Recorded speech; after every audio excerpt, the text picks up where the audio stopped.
Nick Duffy here for a quick little video, talk a little bit about the role of shoulders in the golf swing.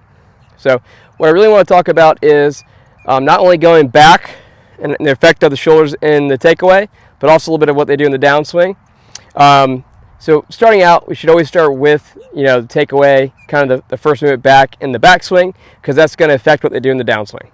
So if we were to go ahead and watch kind of my first videos before we started this video, you'll see when my first swing is super flat with the shoulders, right? And my second swing was super steep, right? So I'm actually dropping to make that swing. Both of those are incorrect. I'd say for a majority of people, I can't see too many instances where you want to be that flat or that steep, especially one where you're adding angle on the way back. So either way is not really a great way to pivot. The one going flat for me is one I tend to see more often than not.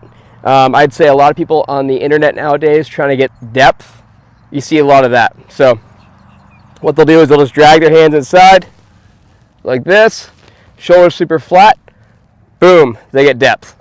Problem is, the way you achieve it, and now what you gotta do with that club, are the total opposite of what you actually really want for the whole reason why you would want to get depth in your swing.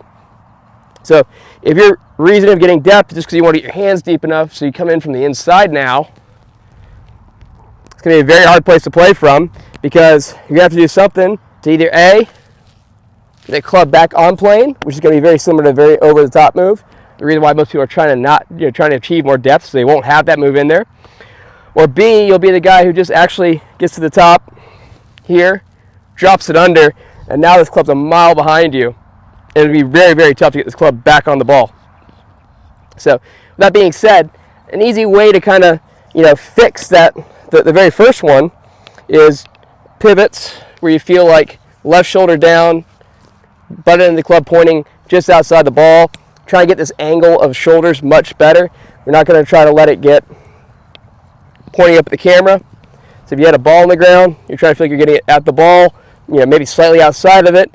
If it's too steep. The next one is the other bad one, which would be if we're trying to keep that shoulder down too much, right?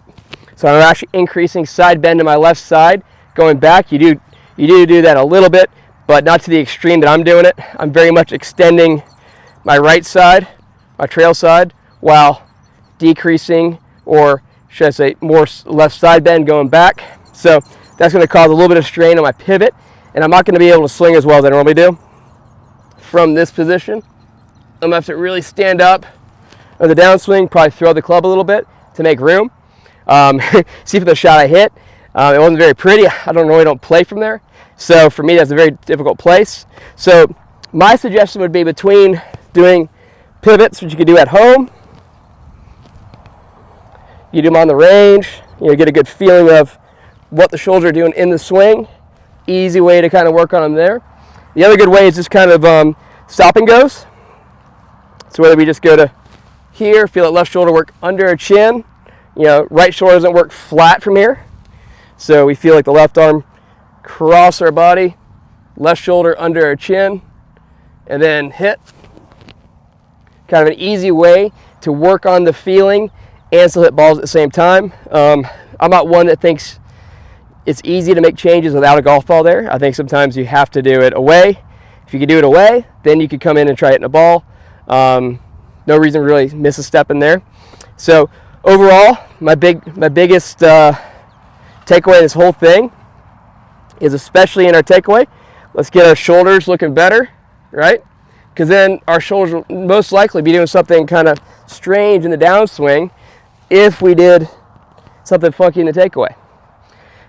So we haven't really got to the downswing part yet, and that should be coming up now. So in the downswing, if I've even got to a very good position at the top, say, right? But because I'm so used to swinging the club this way, my left shoulder works down too much, my right shoulder works out too much. That's the effect on the club's going to be kicking out, or I'll be one of those guys that try to save it and go too much under. A good feeling for this would be, once again, stop and go drill, where you feel good at the top, and we feel like our first move down is going to be the right shoulder working under. So we want to feel like this works more down at the start, externally, however you want to talk about it. There's a few different ways to say it, right? To help us shallow the club. We don't want this to work high, left shoulder to work low, and get in the wrong way. So that's kind of more the downswing one, which I would say it could be a whole another subject on another video. But just to kind of get across of how they both work, how they're very important in the swing, how they can work independently of one or the other, I would say that is enough for this episode. But hopefully this can help you out. If you have any questions, please drop in the comments and we can help you out. And once again, if you liked the video you just watched, please hit subscribe, like the video, leave a comment, let me know how we did. If there's any subject you'd like for another video, please let me know in the comments. That way I can try my best to get those loaded up for you. Hopefully this helps you out and we can make you a better golfer. Thanks.